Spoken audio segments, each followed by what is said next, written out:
The red shoes. There was once a pretty, delicate little girl who was so poor that she had to go barefoot in summer and wear coarse wooden shoes in winter, which made her little instep quite red. In the center of the village there lived an old shoemaker's wife. One day this good woman made, as well as she could, a little pair of shoes out of some strips of old red cloth. The shoes were clumsy enough, to be sure, but they fitted the little girl tolerably well, and anyway the woman's intention was kind. The little girl's name was Karen. On the very day that Karen received the shoes, her mother was to be buried.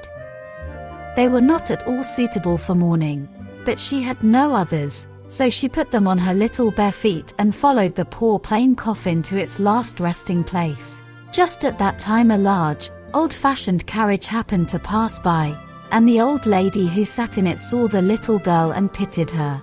"Give me the little girl," she said to the clergyman, "and I will take care of her." Karen supposed that all this happened because of the red shoes, but the old lady thought them frightful and ordered them to be burned. Karen was then dressed in neat, well-fitting clothes and taught to read and sew. People told her she was pretty, but the mirror said, "You are much more than pretty, you are beautiful." It happened not long afterwards that the queen and her little daughter, the princess, traveled through the land. All the people, Karen among the rest, flocked toward the palace and crowded around it, while the little princess, dressed in white, stood at the window for everyone to see. She wore neither a train nor a golden crown, but on her feet were beautiful red Morocco shoes, which, it must be admitted, were prettier than those the shoemaker's wife had given to little Karen. Surely nothing in the world could be compared to those red shoes. Now that Karen was old enough to be confirmed, she of course had to have a new frock and new shoes.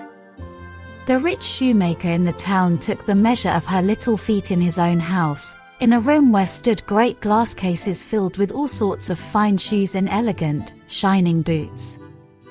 It was a pretty sight, but the old lady could not see well and naturally did not take so much pleasure in it as Karen. Among the shoes were a pair of red ones, just like those worn by the little princess. Oh, how gay they were! The shoemaker said they had been made for the child of a count, but had not fitted well. "Are they of polished leather, that they shine so?" asked the old lady. "Yes, indeed, they do shine," replied Karen. And since they fitted her, they were bought. But the old lady had no idea that they were red, or she would never in the world have allowed Karen to go to confirmation in them, as she now did. Everyone, of course, looked at Karen's shoes, and when she walked up the nave to the chancel it seemed to her that even the antique figures on the monuments, the portraits of clergymen and their wives, with their stiff ruffs and long black robes, were fixing their eyes on her red shoes. Even when the bishop laid his hand upon her head and spoke of her covenant with God and how she must now begin to be a full-grown Christian, and when the organ pealed forth solemnly and the children's fresh, sweet voices joined with those of the choir, still Karen thought of nothing but her shoes. In the afternoon, when the old lady heard everyone speak of the red shoes, she said it was very shocking and improper and that, in the future, when Karen went to church it must always be in black shoes, even if they were old. The next Sunday was Karen's first communion day. She looked at her black shoes, and then at her red ones, then again at the black and at the red, and the red ones were put on. The sun shone very brightly, and Karen and the old lady walked to church through the cornfields, for the road was very dusty. At the door of the church stood an old soldier, who leaned upon a crutch and had a marvelously long beard that was not white but red. He bowed almost to the ground and asked the old lady if he might dust her shoes. Karen, in her turn, put out her little foot. "Oh, look, what smart little dancing pumps," said the old soldier. "Mind you do not let them slip off when you dance," and he passed his hands over them. The old lady gave the soldier a halfpenny and went with Karen into the church. As before, everyone saw Karen's red shoes, and all the carved figures too bent their gaze upon them. When Karen knelt at the chancel, she thought only of the shoes. They floated before her eyes, and she forgot to say her prayer or sing her psalm. At last all the people left the church, and the old lady got into her carriage. As Karen lifted her foot to step in, the old soldier said, "See what pretty dancing shoes." And Karen, in spite of herself, made a few dancing steps. When she had once begun, her feet went on of themselves. It was as though the shoes had received power over her. She danced round the church corner. She could not help it, and the coachman had to run behind and catch her to put her into the carriage. Still her feet went on dancing, so that she trod upon the good lady's toes. It was not until the shoes were taken from her feet that she had rest. The shoes were put away in a closet, but Karen could not resist going to look at them every now and then. Soon after this the old lady lay ill in bed, and it was said that she could not recover. She had to be nursed and waited on, and this, of course, was no one's duty so much as it was Karen's, as Karen herself well knew. But there happened to be a great ball in the town, and Karen was invited. She looked at the old lady, who was very ill, and she looked at the red shoes. She put them on, for she thought there could not be any sin in that, and of course there was not, but she went next to the ball and began to dance. Strange to say, when she wanted to move to the right the shoes bore her to the left, and when she wished to dance up the room the shoes persisted in going down the room. Down the stairs they carried her at last, into the street, and out through the town gate. On and on she danced, for dance she must, straight out into the gloomy wood. Up among the trees something glistened. She thought it was the round, red moon, for she saw a face, but no, it was the old soldier with the red beard, who sat and nodded, saying, "See what pretty dancing shoes." She was dreadfully frightened and tried to throw away the red shoes, but they clung fast and she could not unclasp them. They seemed to have grown fast to her feet. So dance she must, and dance she did, over field and meadow, in rain and in sunshine, by night and by day, and by night it was by far more dreadful. She danced out into the open churchyard, but the dead there did not dance. They were at rest and had much better things to do. She would have liked to sit down on the poor man's grave, where the bitter tansy grew, but for her there was no rest. She danced past the open church door, and there she saw an angel in long white robes and with wings that reached from his shoulders to the earth. His look was stern and grave, and in his hand he held a broad, glittering sword. "Thou shalt dance," he said, "in thy red shoes, till thou art pale and cold, and till thy body is wasted like a skeleton. Thou shalt dance from door to door, and wherever proud, haughty children dwell thou shalt knock, that, hearing thee, they may take warning. Dance thou shalt, dance on." "Mercy," cried Karen, but she did not hear the answer of the angel, for the shoes carried her past the door and on into the fields.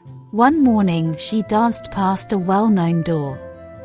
Within was the sound of a psalm, and presently a coffin strewn with flowers was borne out.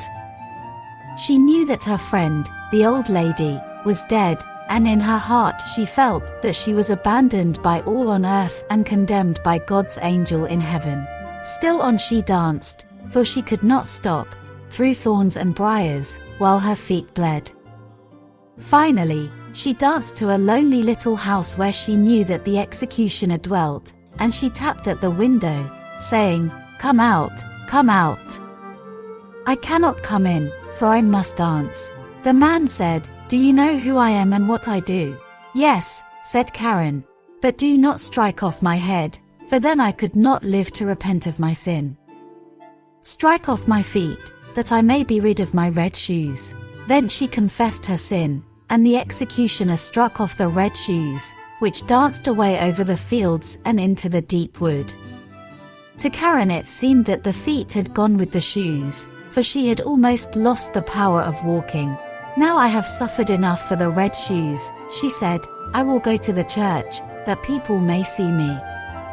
But no sooner had she hobbled to the church door than the shoes danced before her and frightened her back. All that week she endured the keenest sorrow and shed many bitter tears. When Sunday came, she said, "I am sure I must have suffered and striven enough by this time. I am quite as good, I dare say, as many who are holding their heads high in the church." So she took courage and went again. But before she reached the churchyard gate, the red shoes were dancing there, and she turned back again in terror, more deeply sorrowful than ever for her sin. She then went to the pastor's house and begged as a favor to be taken into the family service, promising to be diligent and faithful. She did not want wages, she said, only a home with good people. The clergyman's wife pitied her and granted her request, and she proved industrious and very thoughtful. Earnestly she listened when at evening the preacher read aloud the Holy Scriptures. All the children came to love her, but when they spoke of beauty and finery, she would shake her head and turn away. On Sunday, when they all went to church, they asked her if she would not go, too, but she looked sad and bade them go without her. Then she went to her own little room, and as she sat with the psalm book in her hand, reading its pages with a gentle, pious mind, the wind brought to her the notes of the organ. She raised her tearful eyes and said, "O God, do thou help me." Then the sun shone brightly, and before her stood the white angel that she had seen at the church door. He no longer bore the glittering sword, but in his hand was a beautiful branch of roses. He touched the ceiling with it, and the ceiling rose, and at each place where the branch touched it there shone a star. He touched the walls, and they widened so that Karen could see the organ that was being played at the church. She saw, too, the old pictures and statues on the walls, and the congregation sitting in the seats and singing psalms, for the church itself had come to the poor girl in her narrow room, or she in her chamber had come to it. She sat in the seat with the rest of the clergyman's household, and when the psalm was ended, they nodded and said, "Thou didst well to come, Karen." "This is mercy," said she. "It is the grace of God." The organ pealed, and the chorus of children's voices mingled sweetly with it. The bright sunshine shed its warm light, through the windows, over the pew in which Karen sat today. Her heart was so filled with sunshine, peace, and joy that it broke, and her soul was borne by a sunbeam up to God, where there was nobody to ask about the red shoes.